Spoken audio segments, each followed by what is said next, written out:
বলেছে কি বলেছে যে বাড়িতে যদি কোনো অলক্ষ্মী ঢুকে যায়, দেখবেন বাড়িতে লক্ষ্মী থাকে, লক্ষ্মী পছন্দ করে কি বলুন তো, লক্ষ্মী পছন্দ করে লাড্ডু লাড্ডু মিষ্টি খেতে পছন্দ করে।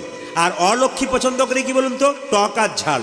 ওই যে দাদা ভাইরা যারা কীর্তন শুনতে এসছেন, যাদের বড় বড় ব্যবসা আছে, তা দেখবেন দোকানের দরজাতে লেবু লঙ্কা টাঙানো হয়। জোরে বলুন হা না না, দোকানের দরজাতে লেবু লঙ্কা টাঙানো হয় না?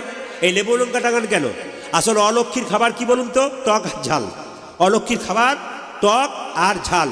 ওই যে টক আর ঝাল যদি প্রথমে পেয়ে যায় লেবু আর লঙ্কা, তাহলে অলক্ষ্মী বেরিয়ে চলে যায়। আর লক্ষ্মীর খাবার কি বলুন তো, লক্ষ্মীর খাবার হচ্ছে মিঠাই, মন্ডা, মিষ্টি, এগুলো লক্ষ্মীর খাবার। দুটো কাজ আপনারা প্রতি সপ্তাহে করবেন, আপনাদের বাড়ি থেকে অলক্ষ্মী চলে যেতে পারে। কে বলছে? জ্যোতিষশাস্ত্র বলছে।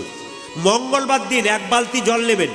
1 বালতি জল নিয়ে আপনি তার মধ্যে 500 গ্রাম মতো লবণ নেবেন। এই জলটার সঙ্গে মিশিয়ে, ওই লবণ জল মিশিয়ে বাড়ির যে অন্ধকার জায়গাগুলো, অলক্ষ্মী কোথায়